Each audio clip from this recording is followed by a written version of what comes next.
All right. Again, welcome everyone to this. I think this is the first time that the Jews in Modern Europe seminar has carried out its proceedings remotely. I know this has been done now for the last several weeks through CES, and we're becoming awfully good with the technology. Before we go any further, I want to thank the people without whom this could not have happened, Vasilis Koutafaris and Peter Stevens, the organizational and administrative technical geniuses behind everything that makes these remote webinars possible. Thank you very much to you both. Just a quick note that this is being recorded and that the format today is that Kostek is going to give a talk of about 30 minutes or so, 35 minutes, and then there'll be ample time for your questions because we plan to go for an hour or maybe a little bit less. If you want to pose questions, and I hope you will, please do so using the Q&A feature on your screen. You've been muted and your video's been muted, but please use the Q&A feature. The questions will appear on my screen.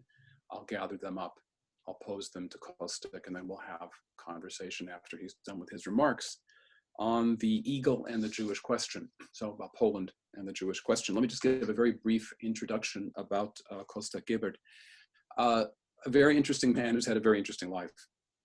A veteran journalist who for many years, actually almost 3 decades I think, has been associated with one of Poland's leading newspapers, the Gazeta Wyborcza. Kostek has had a long career as well as a political and trade union activist going back to the underground days of the 1970s, and is a co-founder and participant in a number of important institutions such as the Council of Christians and Jews in Poland and the Polish Jewish monthly periodical Midrash.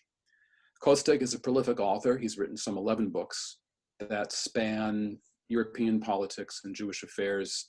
He's written on, among other things, the Yugoslav wars of the early 1990s, which he covered as a journalist on the ground.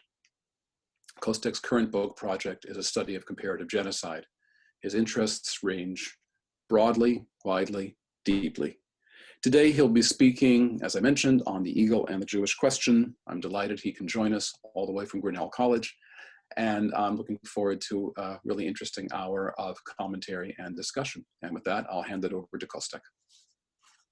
Thank you, Derek, and thanks everyone for joining us at this webinar. I'm very bad at using the computer, so please forgive me if I do things wrong. To cut directly to the chase, as those of you who've been following Polish affairs might have noticed, last month the Polish Parliament accepted for further discussion a citizens' initiative draft law, which would make a criminal offense for any Polish official to negotiate with any Jewish organization the restitution of Jewish hairless property in Poland. The proposed penalty is up to 5 years in jail. Under the law, the Parliament is obliged to take under consideration any draft law project that has come with 100,000 signatures attached, as this draft legislation has. However, Parliament is under no obligation to take it for further consideration. It can simply reject it offhand in the very first vote, and Polish Parliament has not been lost to do that. It so rejected, for example, a draft law on liberalizing the current anti-abortion law, a draft law on holding a referendum on the government's planned educational reforms, and so forth. So the decision to take it for further consideration at least means that the Parliament doesn't think that the proposal is absurd. It's not absurd, it's obscene, but actually it came in a package deal with 4 other proposals, one of which is to further restrict abortion, to make abortion in the case of grave deformation of the fetus illegal, so that, as the chairman of the ruling party had previously explained, the child can at least be baptized. Another draft law wants to criminalize sexual education by making it a crime to present a minor with sexual materials. Another wants to undo the current ban that prevents minors from participating in hunts. Both, I understand, are motivated by the desire to preserve the innocence of the youth.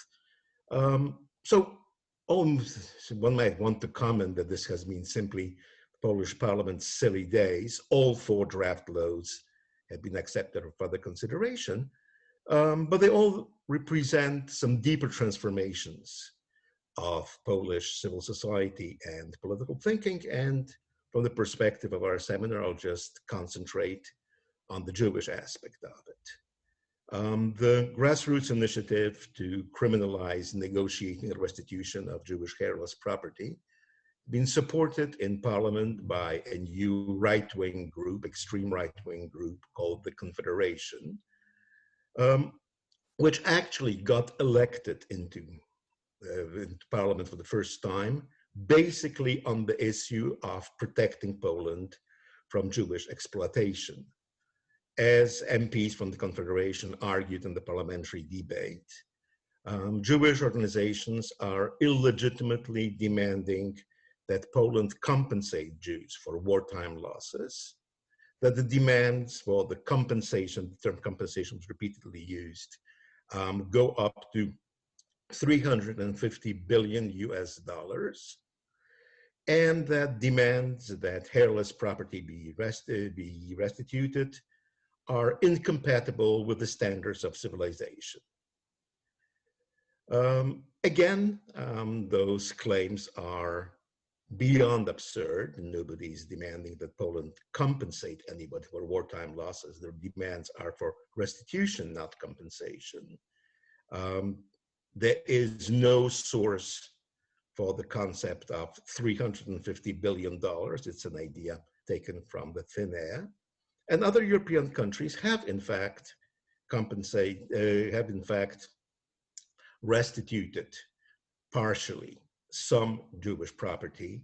The last country to do that is Serbia, which has agreed to pay out €1 million for 25 years as a token restitution of Jewish hairless property. This apparently didn't put Serbia beyond the limits of civilization. But the argument that the Jews are trying to extort Poland for vast sums of money and for no good reason has gained quite serious currency in Polish public debate. It first surfaced a year ago before the European elections, when the Confederacy first attacked the ruling Law and Justice Party for not being tough enough on the Jewish question. And the ruling party vehemently protested, saying that they're doing all they can to repel those unacceptable Jewish demands. And ranking MP from the ruling party, Arkadiusz Mularczyk, went on the record to say that Jews will not be able to extort Poland.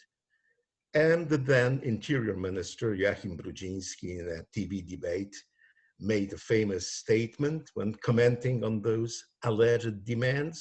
He clenched his fist in a verbal gesture of refusal and said, "This is what the Jews will get." So last month's debate in Polish Parliament was simply a follow-up on those earlier demands. While there is the issue of Jewish hairless property, and there is a political, not legal, but political commitment by all the signatories of the Terezin Declaration to do their utmost to provide some form of restitution, there is, of course, no legal obligation to do that. In Poland, there is also no legal obligation to restitute property that had been seized by the Nazis and the communists, as it's the only country in the EU that has not passed as special legislation to enable that. Claimants have to fight their way through courts, and usually it is a wild goose chase. It's extremely difficult to have those claims considered. Any idea of restitution is very strongly rejected by much of Polish civil society. And anti-Semitism is not the dominant factor. There simply is no constituency for restituting property to previous owners. On the one hand, given the transformations of Poland, the shifts of borders, and the extent of the murder that caused the existence of unrestituted property in the first place, given all that, the sums involved would have to be huge. And also there's the general feeling that it is not fair for descendants of people who might have been imprisoned or murdered by Nazis or communists to compensate descendants of people who have been robbed by same. This is a legitimate issue. However, the way that the right wing has gone about rejecting all such claims clearly is not legitimate and has led to a massive demonstration in Warsaw last year under the slogan that, I quote, "The Jews are the hyenas of the Holocaust," end quote. The idea being that Jewish organizations are feeding off the dead to the detriment of the real victims who are Polish. That already would be something unacceptable. But the Poles in question, if you listen to what the Polish authorities are saying, are not only wronged, but they are a noble force in this situation. People have exerted the maximum efforts to save Jews, and in return today are met by horrible injustice and ingratitude from the Jewish community. The Polish Prime Minister, Mateusz Morawiecki, visited New York last year in April and was, among other places, a guest at the Faculty of Law at New York University, where he was publicly interviewed by a respected professor of law there, Joseph Weiher. And the Prime Minister made statements at that meeting that went unchallenged, which express very well the official historical doctrine of the government, but sadly have really nothing to do with facts. The Prime Minister first said that the 300,000 Polish Jews who survived the war all survived because they met Poles who helped them. This is ridiculous on a number of levels. First of all, of the slightly less, sadly, than 300,000 Polish Jews who survived, only 50,000 survived under German occupation. The rest survived in the Soviet Union. So, to use the Prime Minister's phrase, they survived because they met a Soviet, not because they met a Pole. Second, encounters with Poles very often turned badly for Jews. As we know from historical research, some 2/3 of the Jews trying to hide in the Polish countryside were murdered or denounced by Poles. Actually, Jews in Nazi labor camps stood a better chance of surviving than Jews trying to hide among Poles. While the Poles were saving these 300,000 Jews, the Prime Minister went to state, the Germans were conducting bloody repression. Entire villages, he said, were burned for the crime of helping Jews. We know of at least 508 Poles who had lost their lives helping Jews. The number must be markedly higher. However, mercifully, we know of not one single case in which an entire village would have been burned for providing help to Jews. The Prime Minister was simply lying through his teeth, and I assume he knew he was lying, since the issue had been hotly debated in Poland in the previous years. However, for someone who knows of all this, what the Prime Minister is saying, so 300,000 Jews saved by heroic Poles, though entire villages were burned for helping Jews. And now the Jews are demanding compensation from Poland for wartime losses to the tune of 350 billion US. Obviously, somebody who knows only that might be inclined to go out and demonstrate under the slogan that Jews are the hyenas of the Holocaust. Excuse me. But it is stunning that anybody in Poland could hold this kind of beliefs, because the reality of wartime occupation is well known to all, even without the in-depth research that has been conducted over the last 2 decades since the publication of Jan Gross' Neighbors, and which has sadly shown that the amount of help that Jews could rely on was minimal. And there are valid reasons for that little help that go way beyond just individual opinions of Poles. German repression was a prime factor.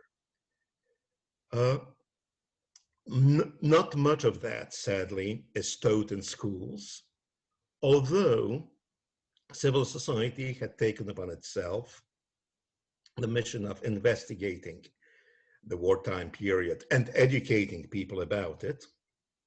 And this has produced a substantial number of local educational initiatives, which have been very successful in bringing back the memory about Polish Jews to their towns and an understanding of the realities of the occupation to contemporary Poles.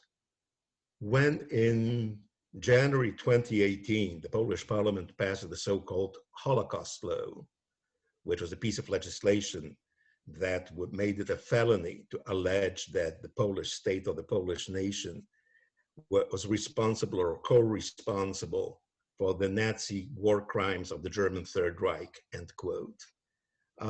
The general outrage that this legislation produced worldwide was mainly due to the fact that it was seen as an attempt to either stifle this independent scholarship that I was mentioning, or to make it impossible for visiting Israelis to tell other people what their experiences in occupied Poland had been.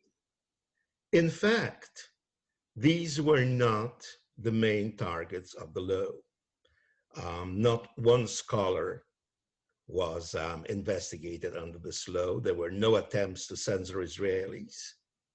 But a number of local activists gave up on their investigations of the wartime history of their small towns. Graduate students switched PhDs. Journalists stopped writing. And this was the intended target. This was a classical freezing effect to convince civil society not to delve into the darker chapters of Poland's past in order not to hinder the government's historical policy, which has the stated goal of making Poles proud of their history, instead of what the government calls the pedagogy of shame, which was proposed by previous governments, and which had as its goal to make Poles aware of the complexities and also the dark pages of the same history. An empirical proof that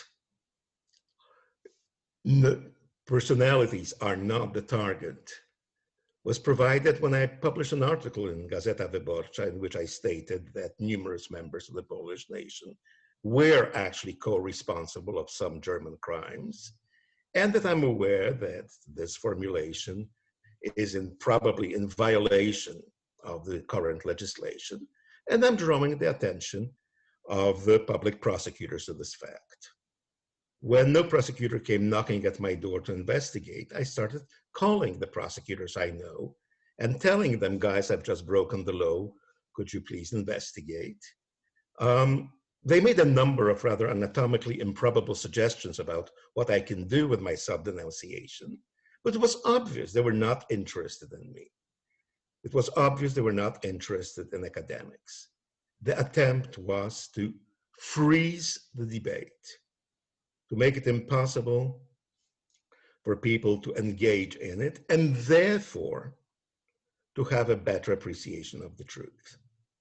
In fact, the 2 decades of new historical research had percolated downwards when, in reaction to this new legislation, researchers started testing public opinion and redoing in 2018 a poll they did in 2017 on what Poles think Polish attitudes towards Jews were. They discovered an interesting fact. In the first survey in 2017, most people said that Polish attitudes towards Jews were those of compassion. 62% said that. And the same result was obtained in 2018 at the heyday of the debate around the Holocaust law.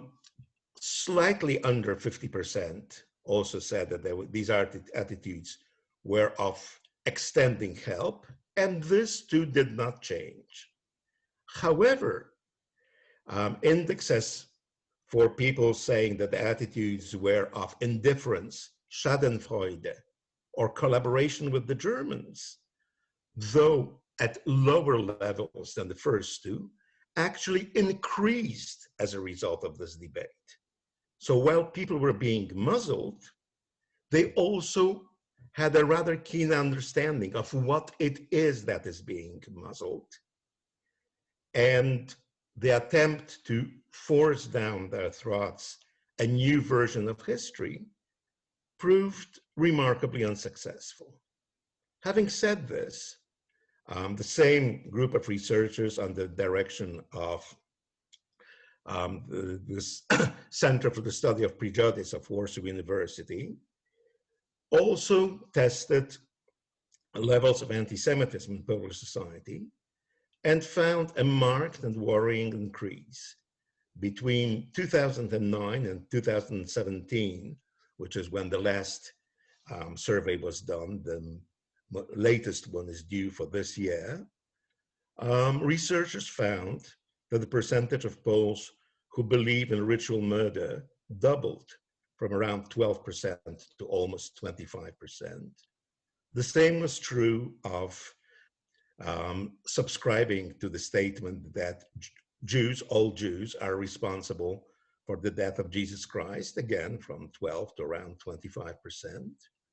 Whereas the belief that Jews strive for world domination reached an almost 50% approval rating, and the same was true of the belief that Jews act secretly within secret societies. Now, those changes cannot be attributed to the activities of the current right-wing government. To the contrary, they are part of a broader attitude shift, which made the triumph of the right in 2015 and the repeat of that triumph in 2019 possible.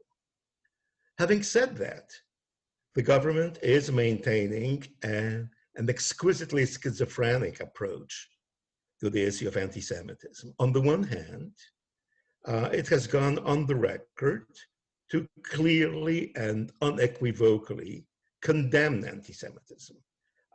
In terms of clarity and number of such statements, this government has the best record of all post-89 governments.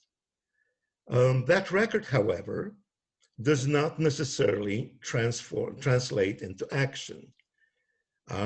One classical example was the reaction of the courts, excuse me once again,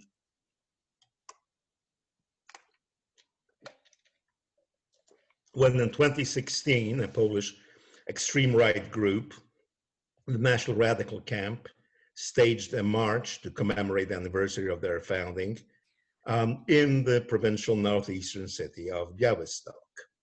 Several hundred members of the organization in organizational uniform and after Holy Mass held in their honor in the city's cathedral marched through the streets, chanting, among other slogans, "And in the spring, Zionists will hang from trees instead of leaves." It rhymes in Polish. A complaint was made, and the court examined the complaint and said that there is no reason to make a complaint, since they were simply expressing an opinion about the future. Now, had they been chanting, "Zionists should hang from trees," this would be incitement and would be prosecuted. But the statement, "the Zionists will hang from trees," is simply an expression of opinion. This approach to anti-Semitic statements, it has by now become the norm.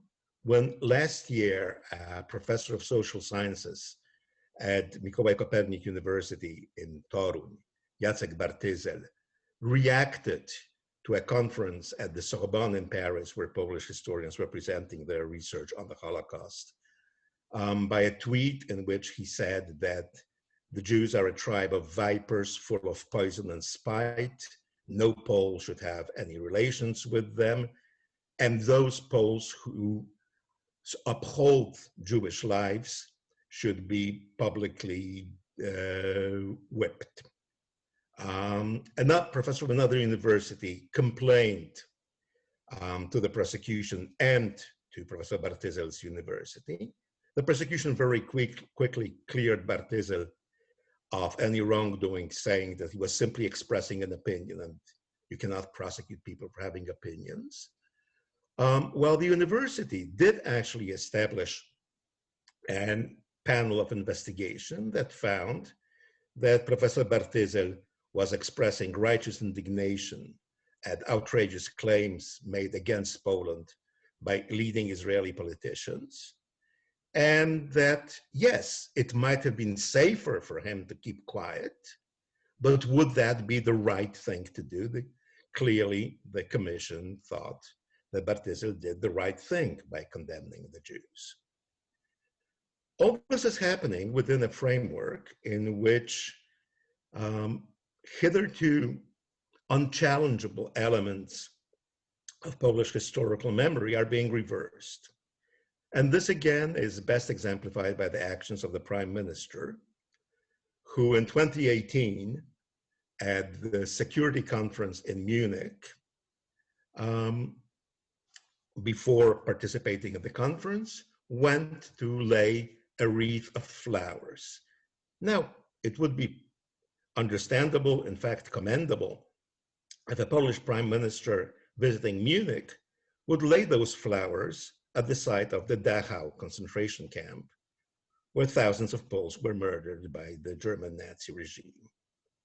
But Prime Minister Morawiecki chose a different location. He laid those flowers on the graves of the soldiers of the Polish Holy Cross Mountains Brigade, the only Polish armed unit in World War II, which fought on the side of the Axis.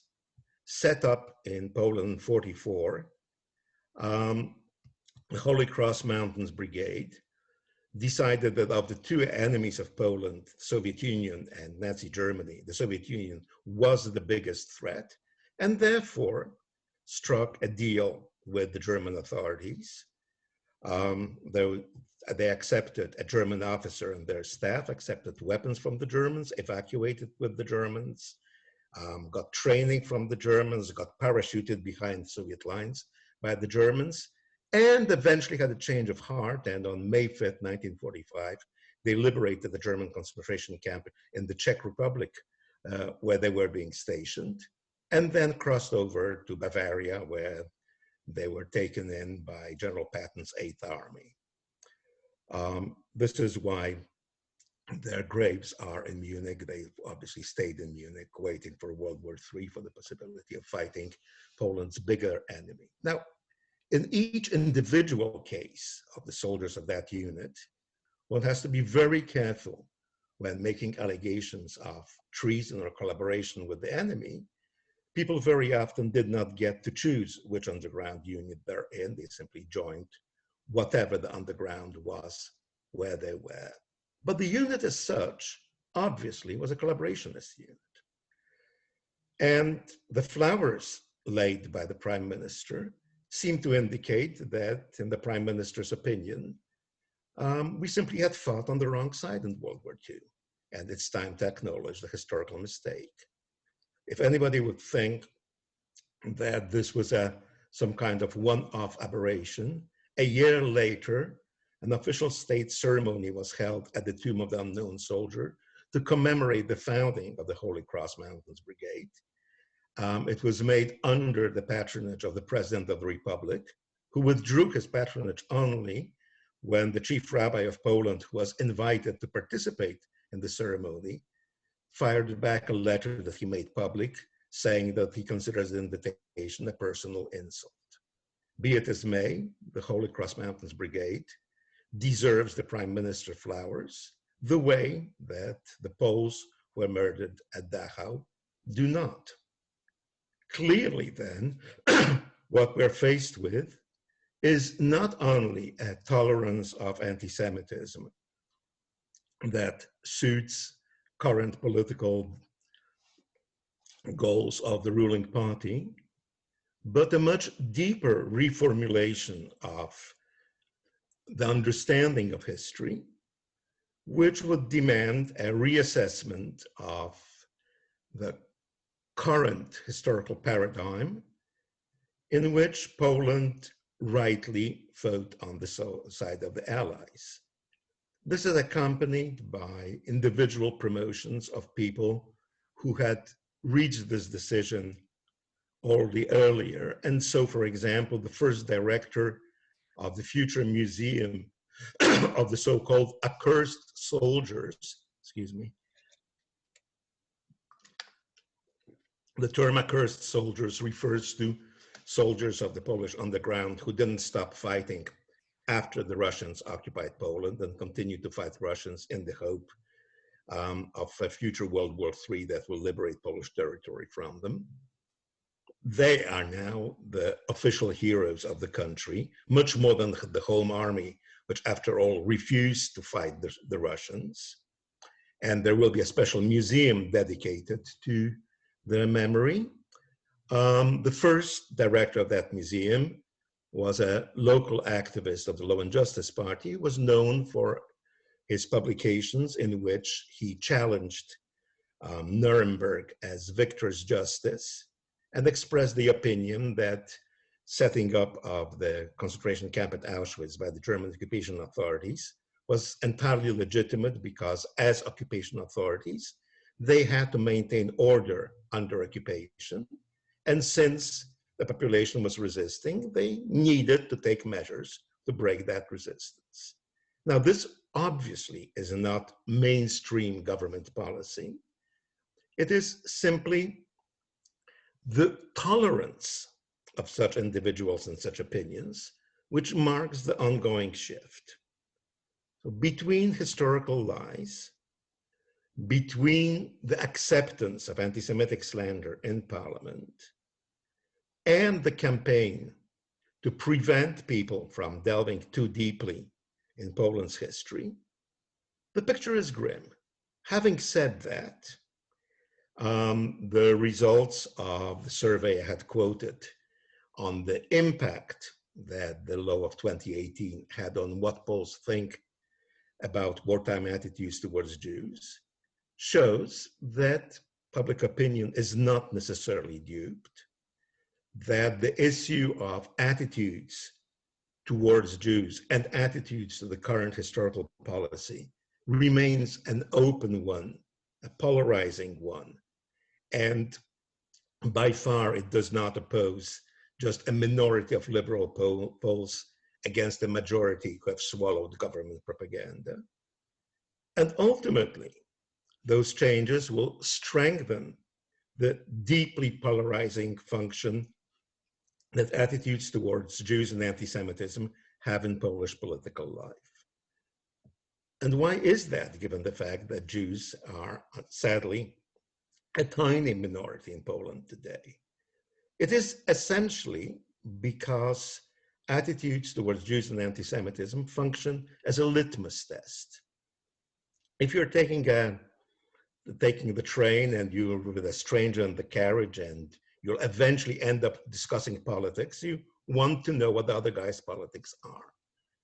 You can either ask him a long cafeteria of questions and try to figure it out, or you can ask him where he stands on the Jews. If he is anti-Semitic, chances are that he'll also be authoritarian, anti-democratic, misogynic, homophobic, nationalist, fundamentalist if religious, anti-European, and so on and so forth. If he is anti-Semitic, chances are that he'll also be opposed to all those attitudes. It's much simpler to find out through one question than through a long list of them. And this is why the Jewish question will remain important for the Eagle in the foreseeable future, although the way the Eagle approaches the Jewish question now is detrimental not only to any analysis of the Jewish question, but also to the Eagle itself. Thank you for your attention. Thank you, Kostek, for a very wide-ranging, and I must admit, rather bracing presentation. We've gotten quite a few questions, which I'll take in order. I just want to mention briefly the idea that the Jewish question becomes a signifier of a whole raft of beliefs is something that the Israeli scholar Shulamit Volkov wrote about decades ago in a wonderful little essay on anti-Semitism as a cultural code in Germany in the late 19th century. You could tell everything about a person, as it were, by their stance on the Jewish question. So this salience is something that goes way back, but you're very nice, very thoroughly illustrating its applications to contemporary Poland.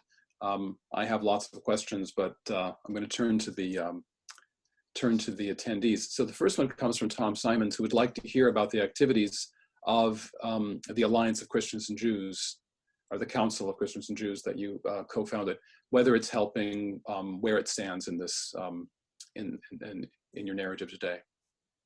The council had played, when it was founded in 1989, a crucial role in bringing together Christians and Jews' interest in dialogue. But eventually, it was preaching to the converted, as it were. The people who should be there would never set their foot at one of our meetings. The people who were there at those meetings didn't need to hear from us about what the Jewish perspective was. It was almost a heartbreaking thing, because the Christian participants essentially were Christians who were coming there with a sense of guilt of what happened to the Jews and Christians in Europe. And there's no way that we could give them forgiveness. I have no grounds to forgive.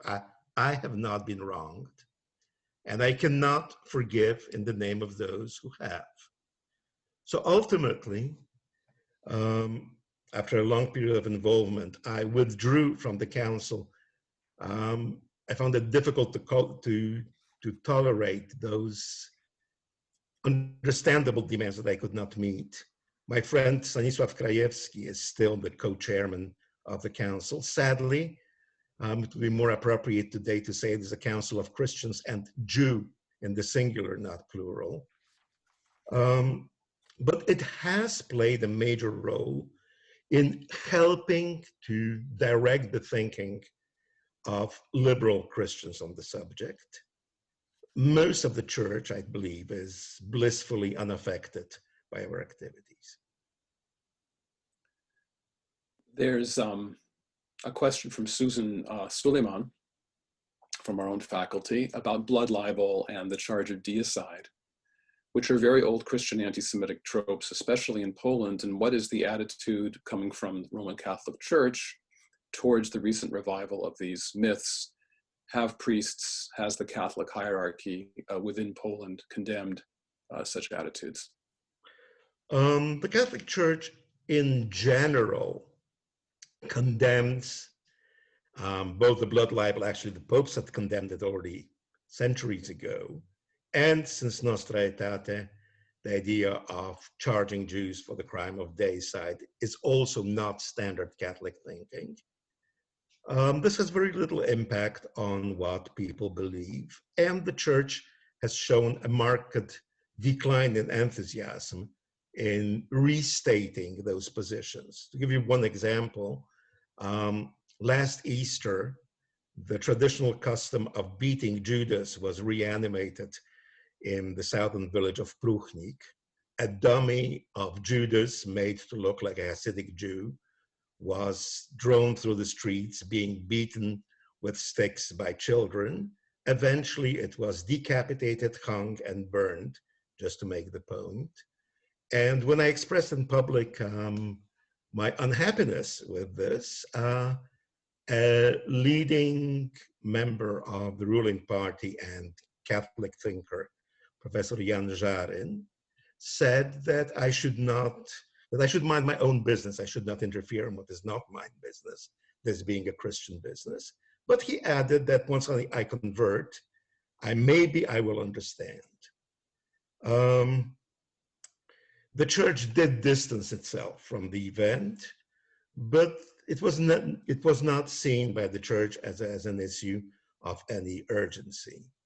So while I'm pretty sure that any Catholic priest asked, where does the church stand, say, on the blood libel, would say, well, of course, this has been condemned already ages ago.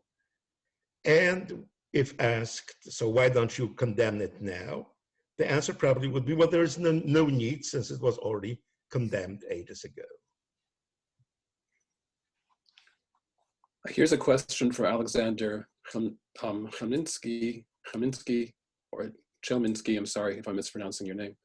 The trends you've been talking about today, to what extent do you see them replicating themselves elsewhere, Romania, Hungary, Bulgaria, et cetera? And I would just add to that, if there are unique features about the Polish situation, perhaps you could delineate them. I actually think that the Polish situation is different than practically everywhere else in Central and Eastern Europe, in the sense that the big debate about historical responsibility during World War II has happened in Poland. Jan Grass' Neighbors was literally an earth-shattering event. In public opinion polls after the book was published, 85% of the polls said that they're aware of the debate. 85% doesn't mean the liberal Warsaw intelligentsia. It means the grandmothers in the villages, okay? It means everybody and their uncle. No other Central European country has had this kind of in-depth debate, nor did elsewhere the debate produce such positive results as this one did. Eventually, once the Polish investigating authorities investigated Jedwabne and published a huge and extremely commendable 2-volume report on the crime, some 54% of the polls said that they accept the findings of the Institute for National Remembrance. Nothing similar has happened in Lithuania or Romania. So in this sense, Poland is more similar to where, say, France was in the 90s after the declaration that it was France that was responsible for Drancy. What we're faced with today is, I believe, a wave of xenophobia, which is deeply connected to the refugee crisis. Attitudes similar to those expressed about Jews in Poland are expressed in many Western European countries about Muslim immigrants. And in fact, Poland probably is a harbinger of how opinion in Western Europe might develop, in the way that the authoritarian turn in Poland and Hungary has more in common with attempts at such authoritarian turns in Western Europe than with the traditional populism elsewhere in Eastern Europe. So I rather think that we're looking at the future and not a throwback of the past. The question about space and border shifts from Linda Rockenmacher about how border shifts involving Poland, or I guess the geographic borders of the current Republic of Poland, how have they resulted in requests for restitution for those possibly affected? And I guess I would tack onto that the question of responsibility in this case, not just for one, but two previous regimes, the communist regime and the Nazi regime before it. So there's this question of time, but then also the question of space, because the very borders of Poland are something that is set only after the war. And how does that affect the debate about restitution? Well, it affects the debate in a fundamental way. First of all, half of what used to be Poland in 1939 is no longer within Polish borders. About 1.5 million ethnic Poles and Polish Jews were allowed to flee the eastern territories that had been incorporated in the Soviet Union. Lithuanians, Belarusians, Ukrainians didn't have that luck. But fleeing Soviet rule, they left property behind. Eventually, some of their claims were recognized by the Polish government that compensated them up to 20% of the government's estimate of the property's value. Many people were never compensated. And any loan compensation must also include the situation of those who left property in the East. More importantly, 3.4 million Germans were expelled from territories that were taken from Germany to compensate Poland for its territorial losses in the East. They all left property behind. And it's unthinkable that our law on property restitution would exclude people of German citizenship or German ethnicity. Now, the German government had already declared that it would not support claims made by its citizens, but this is not a reason why those citizens or their heirs would not make those claims.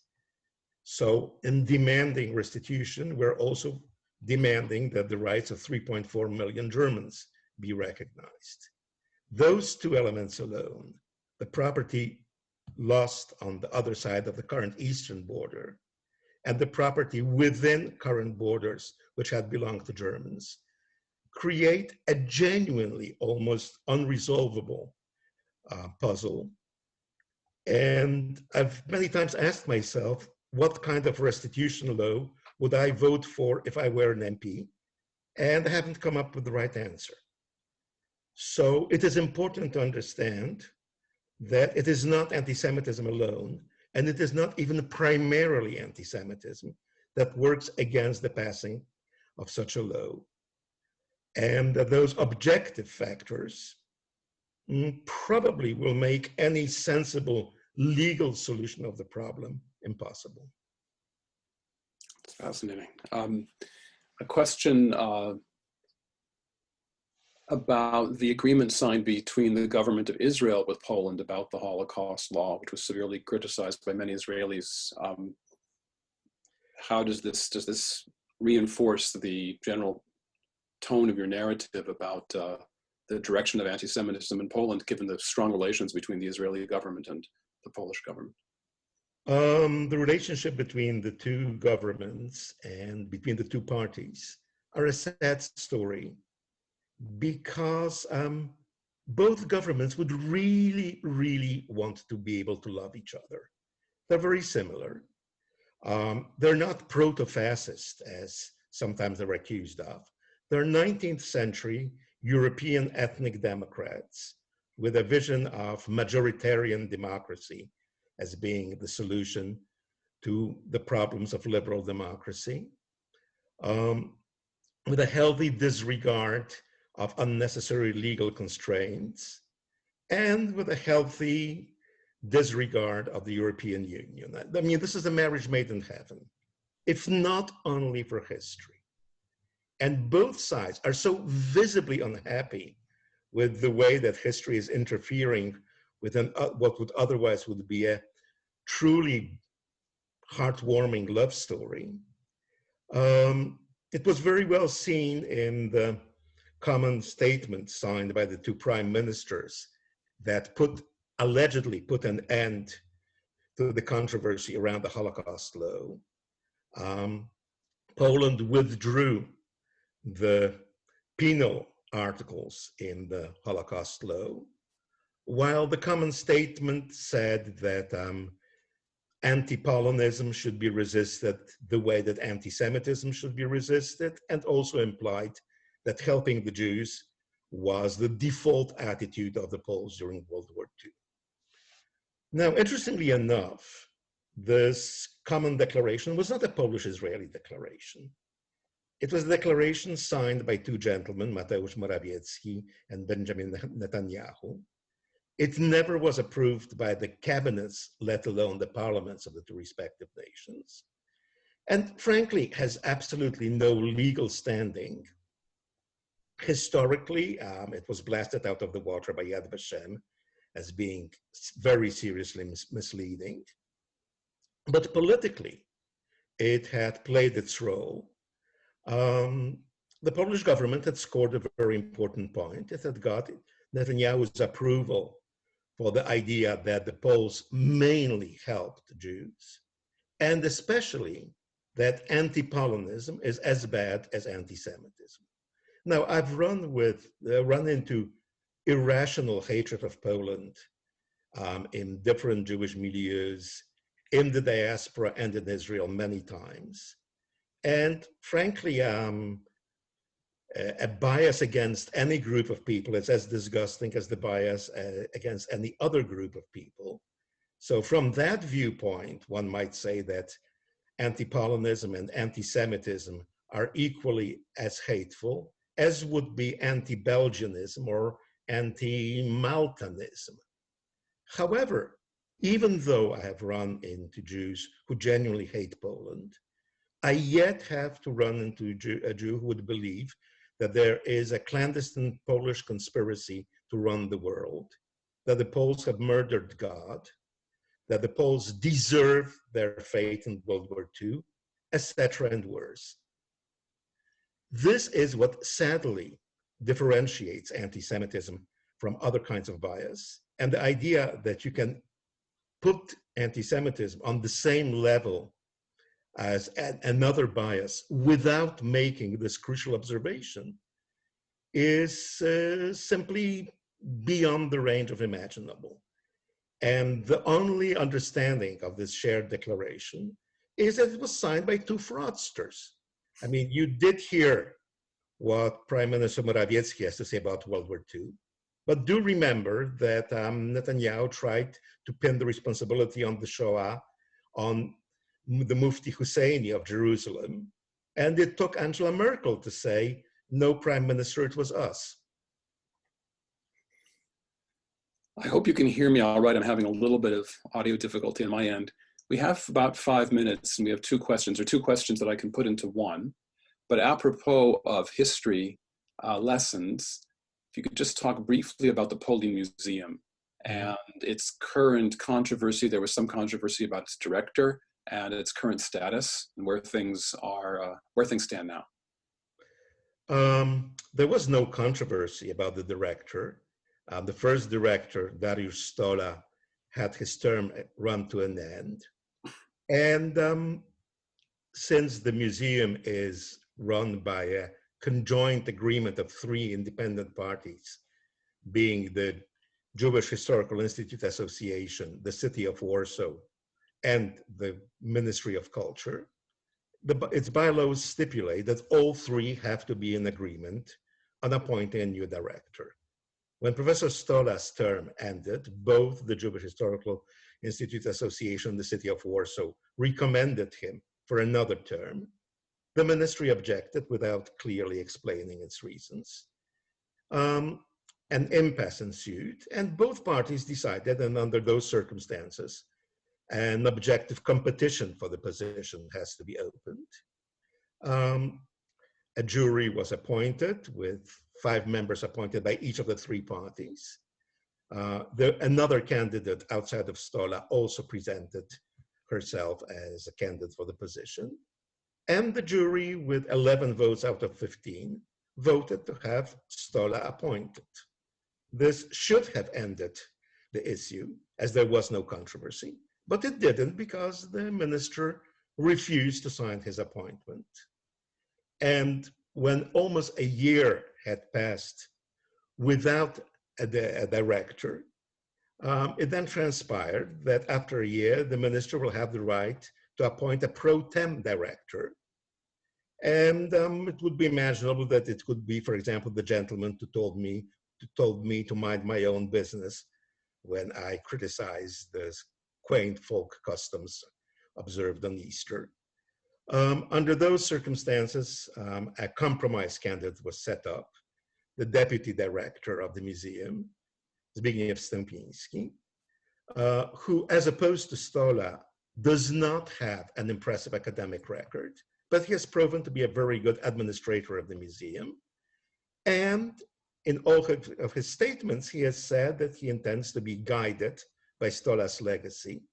He actually has taken the kind of almost charming move of not moving into Stolla's office, which remains vacant, and he continues to guide the museum from his office as deputy director. The museum is an extraordinary success. I have my own criticism anybody would have of an undertaking of this size, but I once spent several hours in front of the museum asking people leaving it what they thought. And most of the people said, I'm not sure, I'm puzzled. This is not what I expected. And when I pressed on with my questions, it turned out that Polish visitors were stunned at how much anti-Semitism there had been, and Jewish visitors were stunned at how much there had been beyond the anti-Semitism. Now, a museum that leaves visitors with questions has clearly done its job. And I think that the Polin Museum, which remains one of Warsaw's chief tourist attractions, will play a fundamental role in the gradual revision of Polish attitudes towards Jews and Jewish attitudes towards Poles. I know that our time is running out, but there is one final question, if I can be allowed to ask it and ask you to answer briefly. It came from two people, from Patrice Dabrowski and from Professor Wola Czarnusz from MIT, about the issues you've talked about today: anti-Semitism, Jewish property restitution, historical debates about the Holocaust, how much these really have mattered for the average voter for the Law and Justice Party, as opposed to things like economic issues or refugee policy. Were these issues you've talked about today, or have they been mobilizing issues for the party's electorate? That's an excellent question, and I'm not sure that we have the data to answer it with any level of certainty, but I would venture the following. No, I do not think that these were issues very high up on the list of priority for the supporters of Law and Justice. Neither were issues of destroying the constitutional order, undermining the independence of the judiciary, clamping down on free media, etc. The voters mainly voted the clear economic benefits that they had had from the rule of this party and the general sense of having their favorite biases and prejudices confirmed. But had Law and Justice not staked its ground on issues that you have mentioned, more of their voters might have gone over to the Confederacy. And instead of having a paltry 14 MPs in Parliament, as it has now, the Club of the Confederacy might have grown much larger. In fact, this is Chairman Kaczyński's major concern. Until now, he was being able to convince the Polish voters that there is nothing to the right of Law and Justice. Now there is a right-wing alternative. a Polish Jobbik, if you wish. And this, in the long run, is where one of the crucial political battles will be fought, which is why I expect Law and Justice to endorse anti-Semitism more openly, not because it is by structure or ideology an anti-Semitic party, but because it believes it cannot give up the anti-Semitic vote if it wants to continue to govern. Well, I wish in a way we could have ended with the question about Poland because it was more uplifting, but it has been a remarkable hour. We've learned so much from you, Kostek. Thank you for your talk and for your very erudite and eloquent answers. Thank you all for participating in this webinar. Thank you again to the Center for European Studies for making it all possible. This will be recorded and available on the CES website. So please tell people who weren't able to attend today that they can listen to the recording at a later date. Again, thank you all very much for coming. Goodbye. Thank you. Goodbye.